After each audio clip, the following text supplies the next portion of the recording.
Vamos conversar sobre esse assunto hoje, sobre os nossos erros, sobre os nossos erros. Eu gostaria que você deixasse aberto um texto do Salmo 51. Eu vou ler daqui a pouco alguns versículos deste Salmo 51. Está fixado, você pode ver aí no Instagram e no Facebook.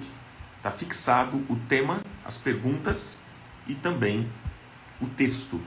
Então, eu queria que você, nesse momento, se concentrasse para a gente poder conversar sobre esse tema. Baseado, inclusive, no Salmo 51, que a gente vai falar algumas coisas aqui, nesta manhã, em cima desse Salmo. Vou perguntar para você. Gente, você teria coragem de pisar na bola? Depois você fazer um poema sobre o seu erro e ainda pedir para os outros cantarem? Você teria coragem disso? Olha essa pergunta. Eu vou repetir. Você teria coragem, depois que você pisou na bola, você teria coragem de escrever um poema sobre o seu erro e ainda pedir para os outros fazerem uma música desse seu poema, pedir para os outros cantarem? Você teria coragem? Me responda. Você pisou feio na bola, é muito feio, coisa que dá vergonha. E aí você... É um assunto da sua vida que você não quer que ninguém saiba. Muito difícil tratar aquele assunto. Toda vez que você lembra desse assunto, isso te incomoda. Imagina só você pegar um assunto grave da sua vida, algo que é de muita vergonha, depois você fazer um poema desse seu erro, você escreve lá um poema, escreve tudo que você fez e ainda pede para os outros cantarem.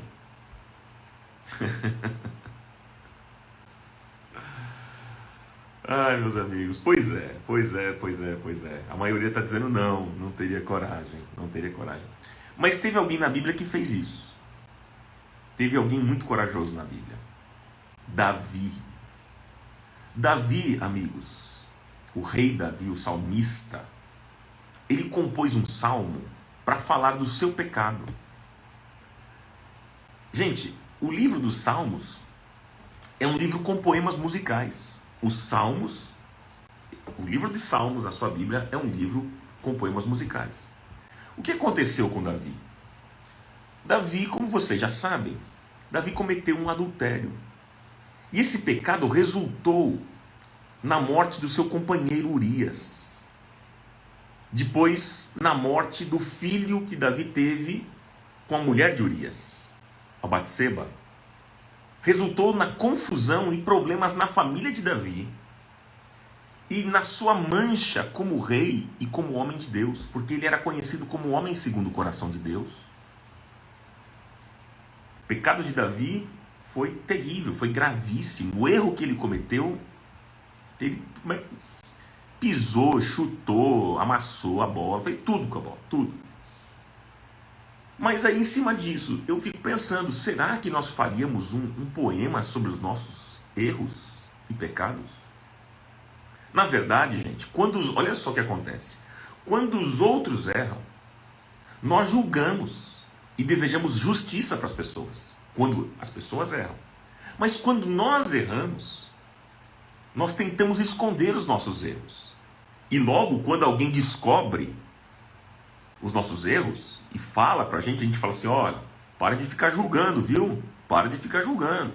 E aí a gente fica sem graça, a gente fica envergonhado, tentamos explicar o inexplicável, queremos misericórdia. Então, o ser humano é assim. Para o outro a gente quer justiça.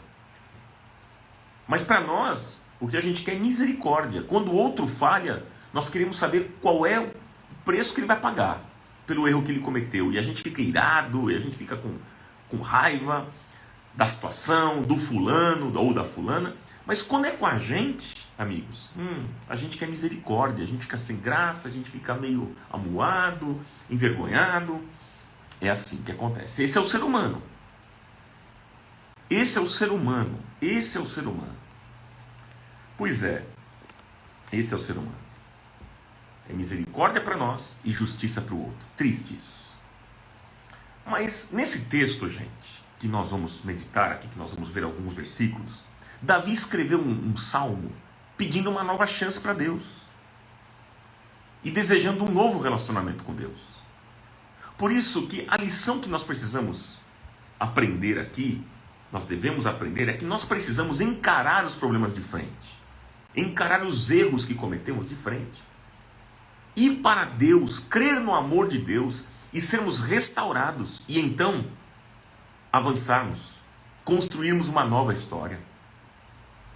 Gente, não há como voltarmos atrás e tentar escrever uma história que está escrita. Aconteceu? Aconteceu. O passado já aconteceu. Nós precisamos olhar daqui para frente, construir uma nova história. Agora, é claro, é melhor que a gente não caia. É claro, a gente não quer cair. Mas eu vou dizer para vocês que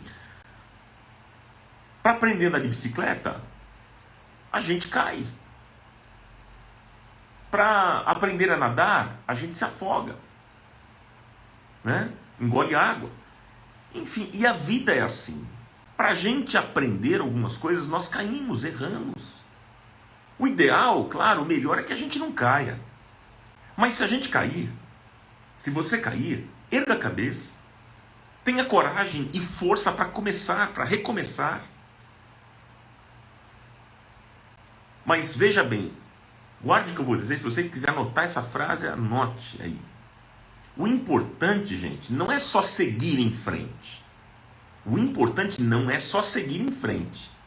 É seguir em frente com as coisas resolvidas. Esse é um ponto importantíssimo, que é o que aconteceu aqui, o que nós vamos ver hoje com Davi. Ele não apenas seguiu em frente, mas ele seguiu em frente com as coisas tratadas e resolvidas.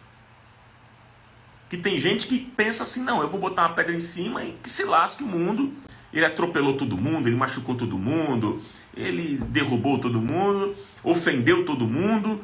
E ele diz o seguinte, a partir de hoje, não quero nem saber mais, eu vou olhar para frente, deixa o que ficou para trás. As coisas velhas se passaram. Aí usa até a Bíblia, né? As coisas velhas se passaram, tudo se fez novo. Esquecendo-me das coisas que ficaram para trás e avançando para aquelas que estão diante de mim. Usa até a Bíblia. Gente, está errado. O importante, claro, você vai seguir em frente, mas não é só seguir em frente, é seguir em frente com as coisas tratadas e resolvidas. Porque se não for tratado, se não for resolvido, você corre o risco de fazer as mesmas coisas, de repetir outra vez os mesmos erros, porque eles nunca foram tratados na sua vida. Você nunca foi confrontado. Você nunca permitiu ser confrontado.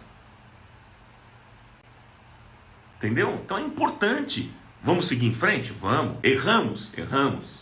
Assumimos? Sim. Vamos para frente agora? Vamos. Mas vamos seguir em frente com as coisas resolvidas. Vou acertar com quem eu preciso acertar.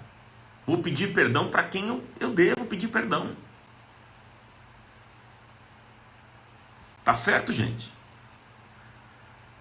Como é que nós podemos começar uma nova história e alcançar vitória? Como é que você pode começar uma nova história, então? Com as coisas acertadas, resolvidas. Isso é possível? Hein? Que atitudes nós precisamos ter diante dos nossos erros, gente? Quais são as atitudes? Eu não tenho dúvida que o desejo de Deus é que você tenha um futuro de paz e você seja abençoado, como diz Jeremias 29:11. Os pensamentos dele a seu respeito são pensamentos de paz. Ele quer te dar um futuro bom, uma vida abençoada. Mas eu queria ver com vocês aqui algumas lições que Davi nos ensina diante daquilo que ele viveu. E Davi mostra para nós algumas atitudes que nós devemos ter diante dos nossos erros. Quais são as atitudes que nós devemos ter diante dos nossos erros? Anote aí a primeira. Anote.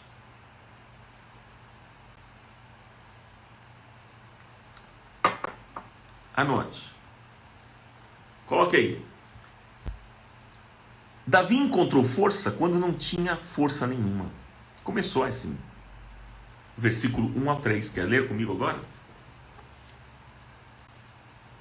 Olha só o texto do Salmo 51.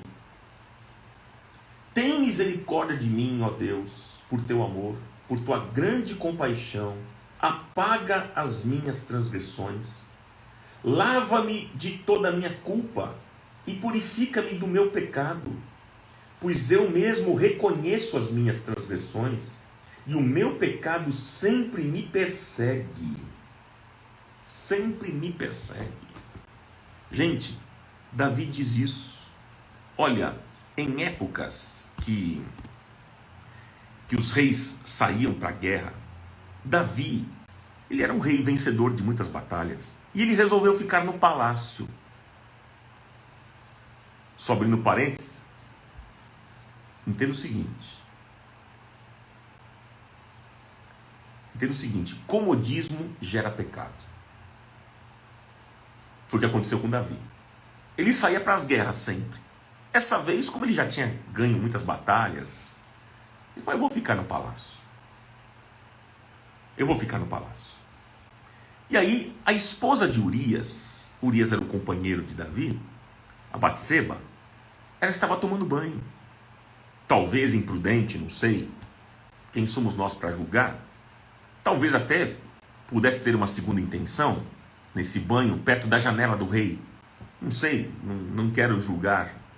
Nós não sabemos desse aspecto. Enfim, estava lá tomando banho. Esse é um fato. E o rei olhando. Davi poderia ter tomado uma atitude. Não é verdade? Ele poderia ter, não vou olhar. Deu a primeira olhada, não, isso aqui não vai fazer bem para mim, eu vou fechar a janela. Não, ele continuou. Ele gostou do que estava vendo. Então, resumidamente, o que acontece? Davi se deitou com Batseba. E depois, sabe o que ele fez? Ainda, ele enviou uma carta para o general do exército para colocar Urias na frente do campo de batalha para que ele morresse. Ele conspirou contra o seu companheiro. E a Bíblia diz que Urias morreu.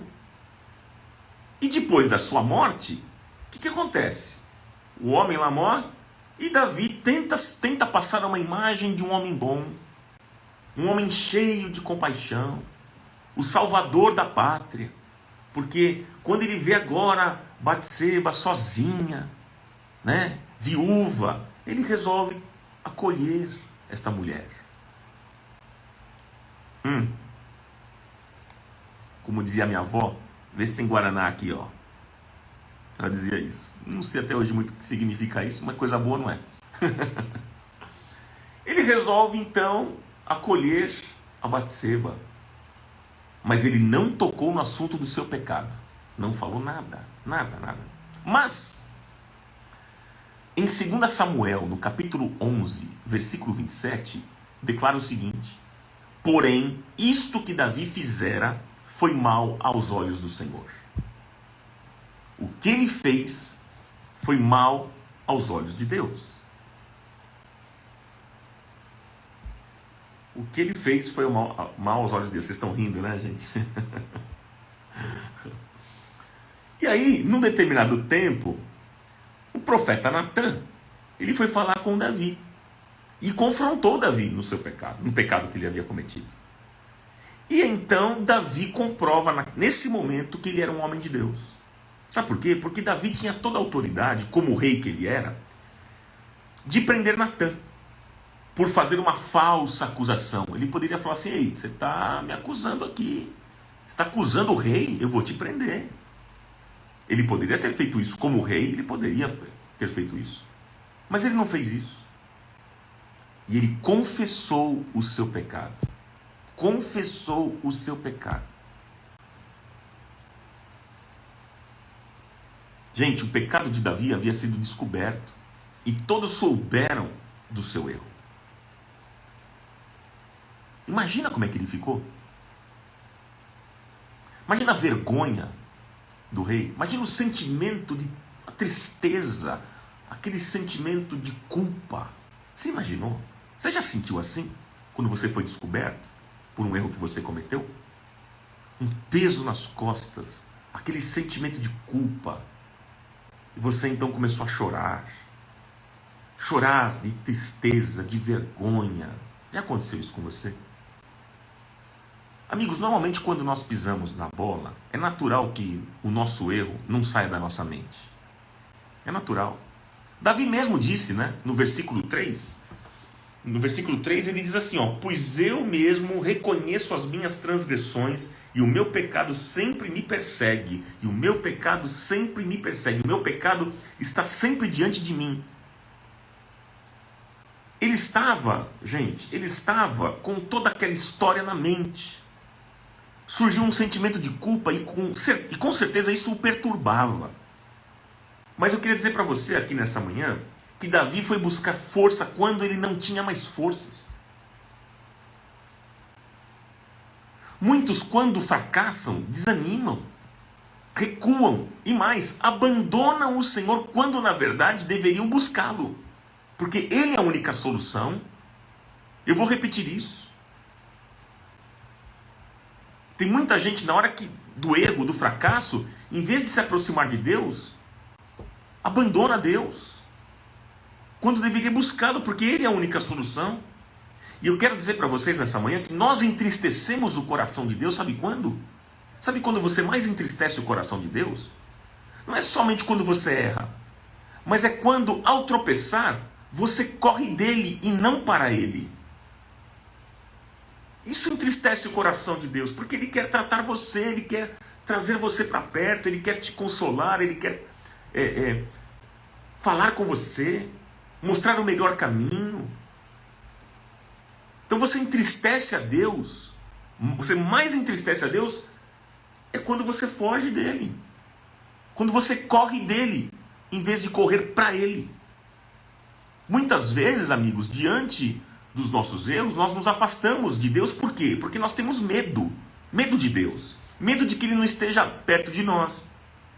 Temos vergonha, medo da rejeição. Ai, será que agora, como é que Deus vai fazer? Ele vai me rejeitar por isso. Deus, e vem aquela culpa, aquela condenação, e a gente diz assim, Deus não quer saber mais de mim. Deus não quer me olhar na cara. Mas deixa eu dizer para vocês aqui, algo muito importante para você que se sente assim nesta manhã. A verdade é que Deus não desiste de você. Deus não desiste de nós. Nós podemos sempre correr para Ele, e não dele, mas para Ele. Sabe por quê? Porque o amor de Deus é leal. E Ele caminha conosco, mesmo quando a nossa vida é uma negação. Mesmo quando a nossa vida é uma decepção. Deus nunca nos abandona quando nós nos mostramos fracos, finitos, pequenos. O amor de Deus por nós não cessa. As misericórdias do Senhor se renovam a cada manhã. Ele ama, por quê? Porque é natural dele. É iniciativa dele amar. Deus é amor, diz a Bíblia. E o amor de Deus é um amor incondicional. E eu pergunto para você nesta manhã, você crê no amor incondicional de Deus por você? Você crê neste amor? Quando passarmos por dificuldades, nós devemos buscar forças no Senhor, levantar a cabeça, enfrentar o problema até que o milagre aconteça sobre a nossa vida. Veja, Davi não se conformou com a sua situação, porque ele estava passando vergonha diante de todo o povo, do reinado, da sua família. Gente, construir uma história, olha, o preço é alto, mas para destruir basta um tropeço. E recomeçar, então, não é nada fácil. Por isso que alguns preferem o divórcio, por isso que alguns preferem fugir, por isso que outros vão além, preferem o suicídio, porque não encontram mais forças para recomeçar.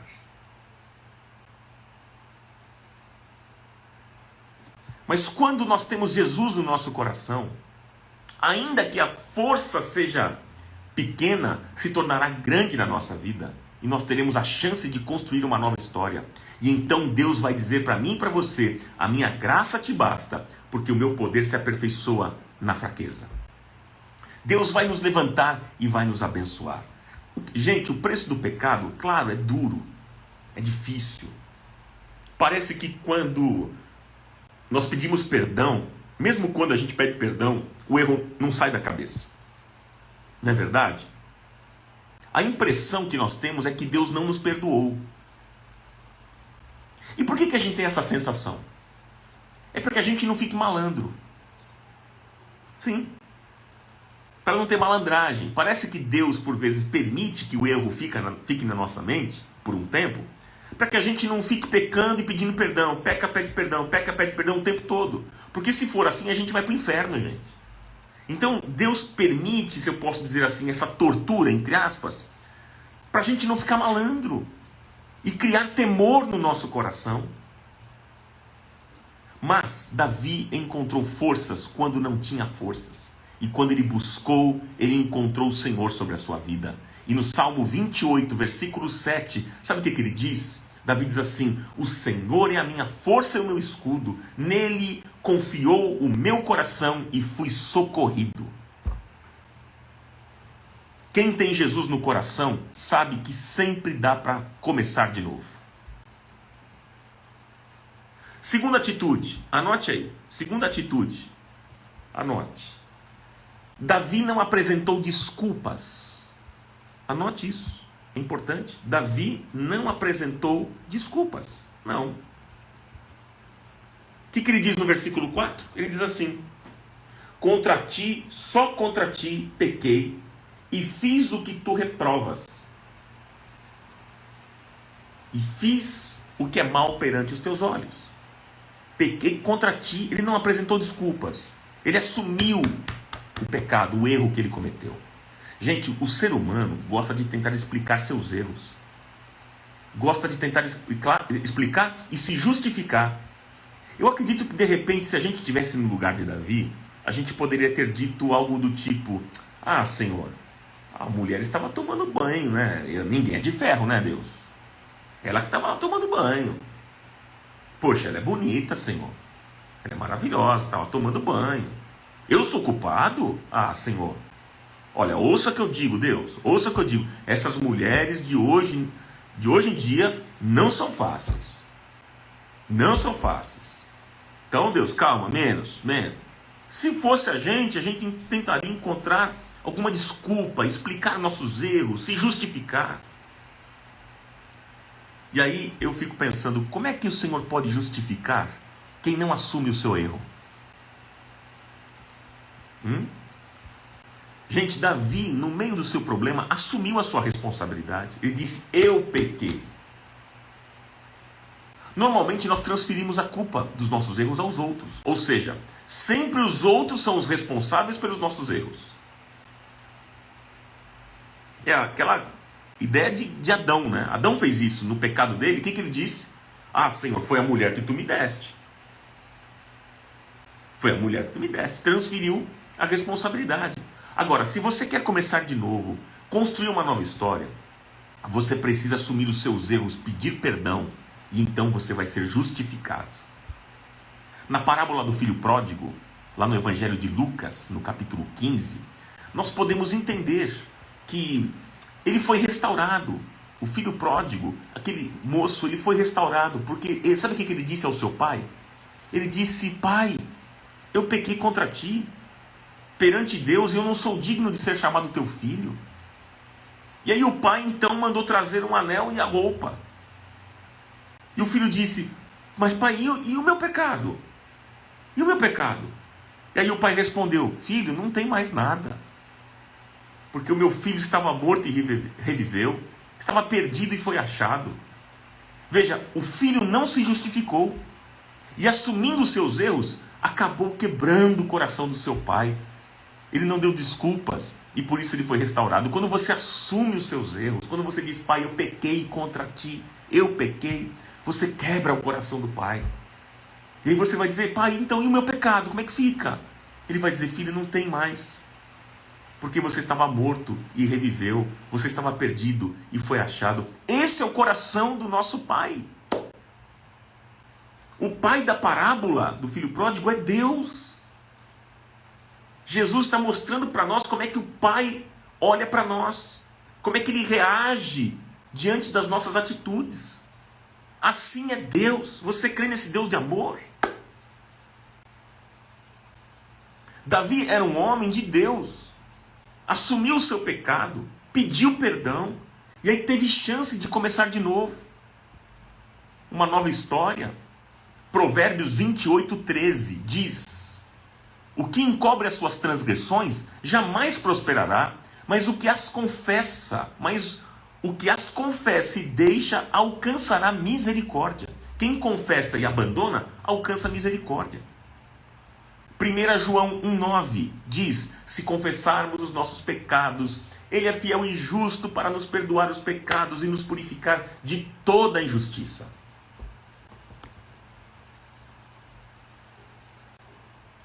Número 3, anote aí. Número 3. Você quer anotar? Davi não queria perder a presença de Deus na sua vida. Anote isso. Davi não queria perder a presença de Deus na sua vida.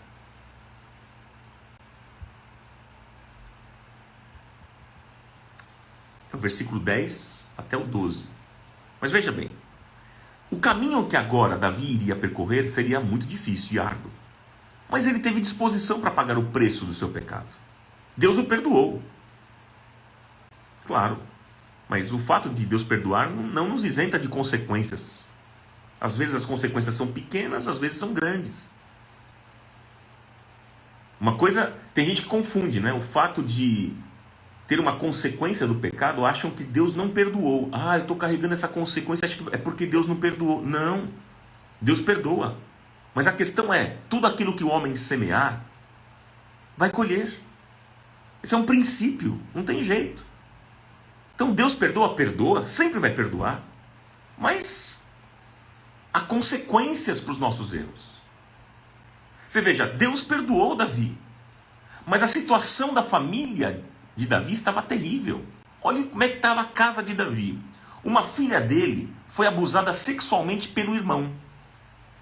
Aí o filho viu isso e matou o irmão que abusava da irmã. Olha que loucura. E depois um outro filho, chamado Absalão, se rebelou contra o pai. Quis tirar o lugar do pai, tomar o reinado do pai. Olha a loucura que estava a casa de Davi. Estava uma bagunça, uma confusão. Acho que se Davi soubesse que as consequências do seu pecado seriam grandes, ele não teria cometido esse erro. E fora mais ainda, o filho desse caso que ele teve, né, com Batseba, do adultério dele, ele teve um filho, o filho logo quando criança, quando pequeno, morreu. Então, a vida de Davi, olha gente, foi terrível. As consequências que ele sofreu em função do seu pecado foi difícil. Mas Davi, deixa eu dizer para você não perder a esperança. Davi tinha um alvo. Ele não queria perder a presença de Deus na sua vida. E por isso ele estava disposto a enfrentar qualquer coisa. Qualquer situação. E aí no versículo 10 a 12, o que ele diz? Olha lá, no versículo 10 do texto do Salmo 51. Cria em mim, ó Deus, um coração puro, e renova dentro de mim um espírito inabalável. Não me expulses da tua presença, nem tires de mim o teu Espírito Santo. Devolve-me a alegria da tua salvação e sustenta-me com um espírito pronto a obedecer. Gente, Davi tinha intimidade com Deus e ele não queria, de maneira alguma, que o seu pecado o afastasse do Senhor, a quem ele tanto amava. Ele reconhecia que ele precisava de Deus para viver, para ter esperança, para enfrentar os momentos mais difíceis da sua vida, para receber estratégias diante das lutas e das batalhas que ele iria enfrentar. Ele sabia que ele precisava de Deus. Davi sabia que Deus era o único Senhor, o único Deus vivo e verdadeiro, o Salvador, o Protetor, o Deus Todo-Poderoso. Enfim, era tudo para ele. Deus era tudo na vida dele, era tudo para ele. Por isso, essa foi a luta de Davi, pois ele não queria perder a graça de Deus na vida dele. E é por isso que ele diz, né, cria em mim um coração puro, não me lances fora da tua presença, por favor, Deus. Olha o coração de Davi, gente. Não retires de mim o teu Espírito Santo. É assim que Davi estava. Ele não queria perder a graça de Deus na vida dele. Davi tinha consciência, amigos, desse grande valor que era o Senhor. Ele sabia que se Deus não estivesse com ele, a vida não teria mais sentido. Ele tinha temor do coração. Por isso que ele estava disposto a pagar qualquer preço na sua vida, porque ele não queria perder a bênção de Deus na sua vida. Infelizmente, nos dias de hoje, queridos, muitos têm tratado Deus como um mero figurante na história, como parte de uma decoração. Ah, que se lasque, tô nem aí. Chutou o balde, tô nem aí. Não tem esse temor. Quem é Deus para você? Quem é Deus para nós? Será que nós não entendemos ainda que Ele nos deu o seu próprio Filho para morrer em nosso lugar, em nosso favor, para nos dar vida eterna? Será que a gente não entendeu isso ainda? Quem é Deus na sua vida? Será que quando você falha, quando nós falhamos, a gente corre para Deus e diz: Deus, por favor, não retires de mim a tua presença? Davi era assim. Assim como Davi, amigos, nós não podemos viver sem a presença de Deus, não podemos viver sem a graça de Deus, não podemos viver sem a mão de Deus sobre a nossa vida, não podemos viver sem a bênção dele sobre nós. Nós precisamos do Senhor mais do que todas as coisas. Você precisa de Deus mais do que o ar que você respira.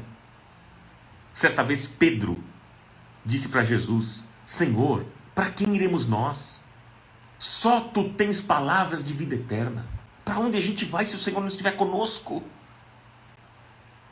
Que foi a mesma coisa que Moisés disse certa vez. Ele disse: se a tua presença, Deus, não for comigo, eu não quero sair daqui.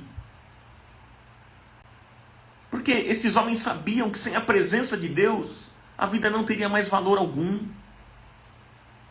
Seria uma desgraça.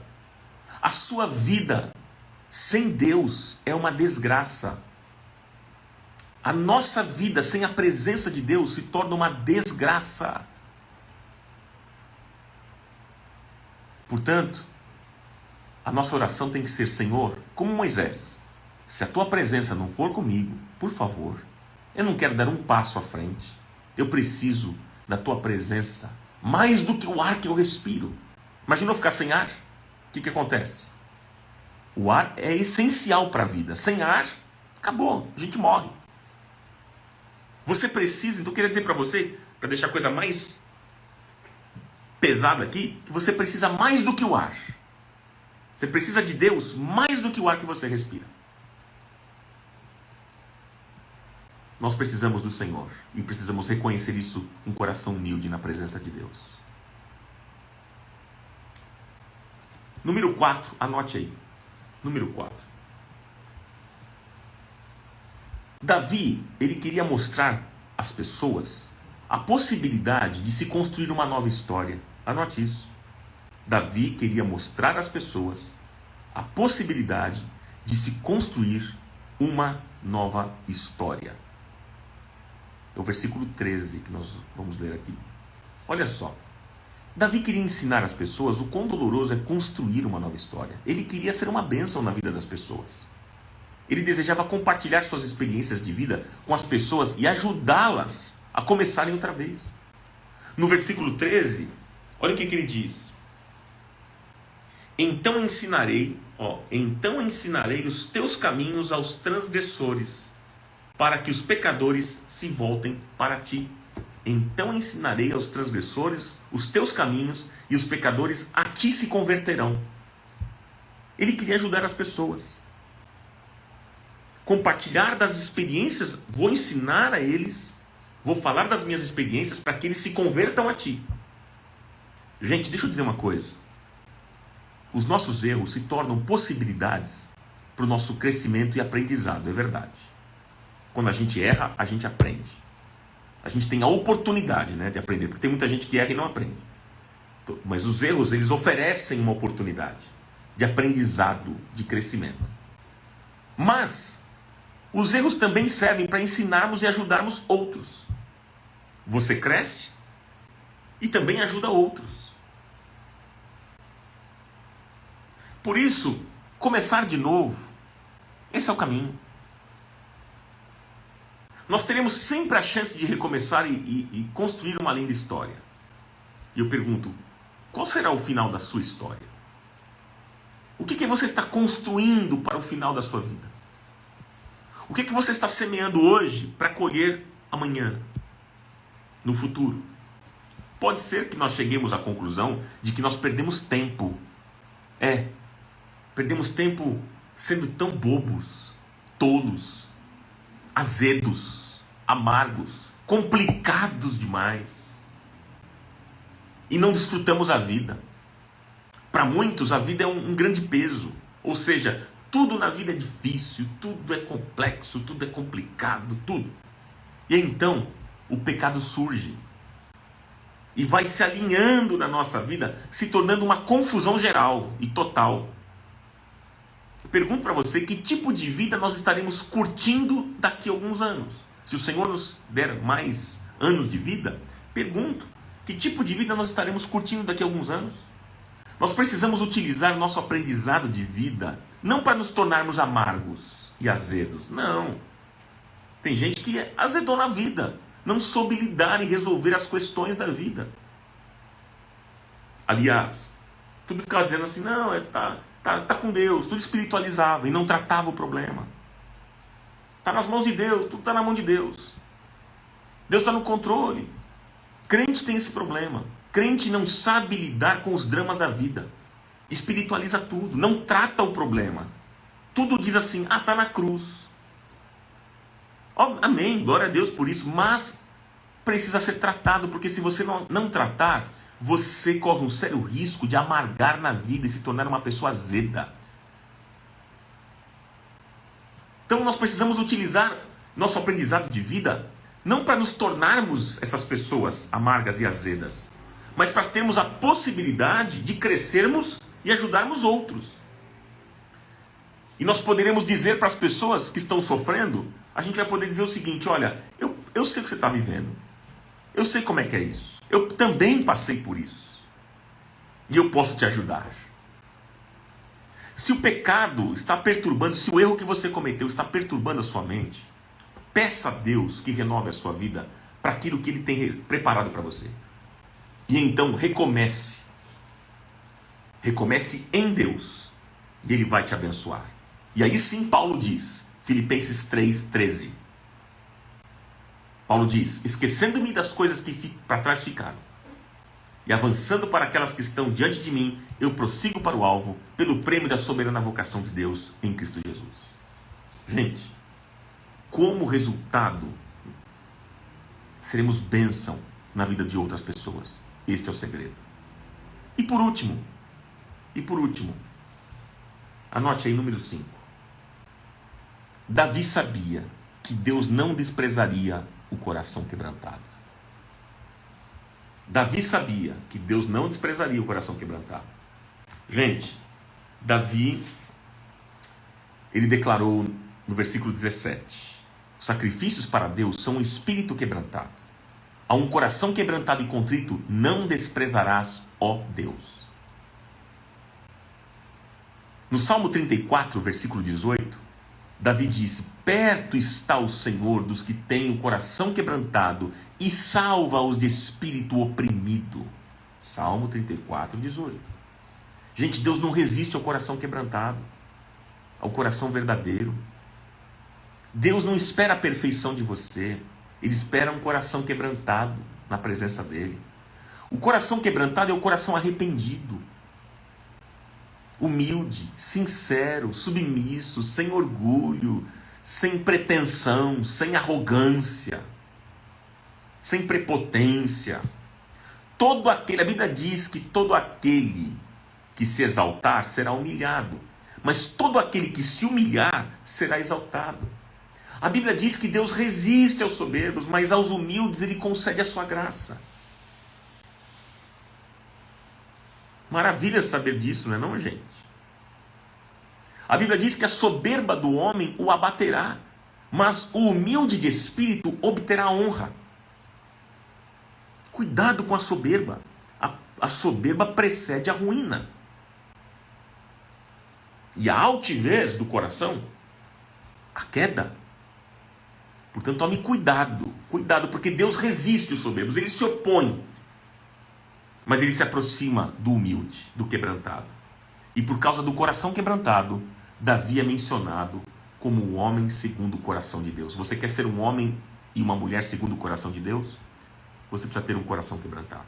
O que torna um homem e uma mulher segundo o coração de Deus não é quão perfeito você é. O que te torna uma pessoa segundo o coração de Deus não é o quão perfeito você é, mas é o coração que você tem. É o coração quebrantado que faz toda a diferença, gente. E aí, para finalizar, para a gente encerrar aqui, o Senhor perdoou Davi, ele foi restaurado, o Senhor o levantou, e ele foi o melhor rei de Israel. O melhor rei de Israel. E aí, depois do pecado, depois de tudo isso, Davi agora escreve o Salmo 103, que eu quero finalizar com vocês nesse salmo. Salmo 103. Olha só o que ele escreve. Que legal, gente. Salmo 103. Você vê que no Salmo 51 ele fala do pecado dele, né? E aí no Salmo 103, olha só, gente, que legal o texto. Agora ele está com uma outra vibe. Ele está dizendo o seguinte, olha só: bendiga o Senhor a minha alma, bendiga o Senhor todo o meu ser, bendiga o Senhor a minha alma, e não esqueça nenhuma de suas bênçãos. É Ele que perdoa todos os seus pecados e cura todas as suas doenças, que resgata a sua vida da sepultura e o coroa de bondade e compaixão, que enche de bens a sua existência, de modo que a sua juventude se renova como a águia. O Senhor faz justiça e defende a causa dos oprimidos, diz ele. Versículo 8: o Senhor é compassivo e misericordioso, é paciente e cheio de amor, não acusa sem cessar, nem fica ressentido para sempre, não nos trata conforme os nossos pecados, nem nos retribui conforme as nossas iniquidades. Aleluia! Pois, versículo 14, pois ele sabe do que somos formados, lembra-se de que somos pó. E aí vai, leia depois todo este salmo que é lindo, que é lindo. E diz o texto que assim como os céus se elevam acima da terra, assim é grande o seu amor para com aqueles que o temem. Como o ocidente está longe do ocidente, assim ele afasta para longe de nós as nossas transgressões. Como um pai tem compaixão dos seus filhos, assim o Senhor tem compaixão dos que o temem. E ele vai, olha que salmo lindo agora que ele escreve, de gratidão, de louvor a Deus, pelo bem que Deus havia feito a ele, pelo perdão que ele havia recebido. Glória a Deus, é lindo, gente. Anote esse salmo, Salmo 103, leia depois todo o salmo. Vai fazer bem para você, vai fazer um enorme bem para você. E eu quero orar com vocês agora em cima desse tema, porque eu sei que existem pessoas que erraram, estão nesse momento chorando, tristes, abatidas, perguntando se há uma alternativa, se podem recomeçar, se existe uma possibilidade de um recomeço, se Deus realmente as perdoou. Pessoas assim, queria dizer para você que Deus perdoa sim você. Ele conhece a tua estrutura, como diz as Escrituras, Ele sabe que você é pó, Ele sabe. E Ele é um Deus de amor, que perdoa, que apaga as nossas transgressões e sempre nos dá uma nova chance e uma nova oportunidade. Que os teus erros sirvam de lições para você aprender. Isso é bom, isso é bom. A gente aprende a andar de bicicleta depois que a gente cai, às vezes cai algumas vezes. Mas aí você aprende a andar de bicicleta. É assim, a vida é assim. Por vezes erramos, falhamos, mas vamos aprendendo, vamos melhorando, vamos consertando, pedindo perdão a Deus, pedindo a graça de Deus. E a Bíblia diz que se nós confessarmos os nossos erros e pecados, Ele é fiel e justo para nos perdoar os pecados e nos purificar de toda a injustiça. Pai, eu quero te agradecer nesta manhã pelo teu favor, pela tua misericórdia, tua graça infinita. E eu peço neste momento a todos os que estão conectados aqui nesta live, que sejam abençoados e fortalecidos por ti e por tua graça. Muitos que cometeram erros, que não se sentem amados, que carregam culpas. Pai, tem misericórdia. Tem misericórdia. E eu sei que o Senhor ama cada um de nós. E nesta manhã eu sei que o Senhor quer dar uma nova chance, uma nova oportunidade. Assim como aconteceu com Davi e com tantos homens na Bíblia, com todos os homens da Bíblia. Senhor, eu sei que o Senhor se mantém assim, porque o Senhor é o mesmo ontem, hoje e eternamente. E o Senhor quer nos dar uma nova chance para começarmos e construirmos uma nova história. Uma nova história o Senhor tem para cada um de nós. Uma nova história, um novo tempo na nossa vida. Nós cremos assim. Pai, que os meus irmãos nesta manhã sintam-se abraçados por Ti. Enxugue as lágrimas daqueles que choram. Senhor, levanta aquele que está abatido, o que está triste, sem esperança, que pensa que não há mais jeito, que não há mais esperança. Senhor, que o Teu amor invada agora esta vida, este lar, esta casa, esta família, em nome de Jesus. E que os meus irmãos sintam-se abençoados e muito amados pelo Senhor. Muito amados. Que seja assim, Pai. Assim como nós vimos nessa história tão desafiadora nesta noite, a respeito de Davi, das falhas que ele cometeu e da maneira como ele agiu diante de tudo aquilo que ele fez na vida, Pai. Que possamos aprender com ele, praticar as mesmas coisas, buscar ao Senhor, seguirmos em frente, acertarmos as coisas que precisamos acertar e crermos que a Tua misericórdia nos alcança todas as manhãs, todos os dias. E a Tua graça nos basta e o Teu poder se aperfeiçoa na nossa fraqueza. Louvado seja o Teu nome, Pai. Que os enfermos nesta manhã sejam curados, os que estão presos em cadeias de vícios sejam libertos nesta manhã, em nome de Jesus. Aqueles que estão vivendo problemas difíceis financeiros, que o Senhor abra uma porta para aquele que está desempregado. Pai, que a Tua provisão esteja presente em cada família, em cada lar. Porque a Tua palavra diz que o Senhor é o nosso pastor e nada nos faltará. Nós cremos assim e recebemos esta palavra nesta manhã. No nome santo, maravilhoso e poderoso de Jesus eu oro e eu Te agradeço. Amém, amém e amém.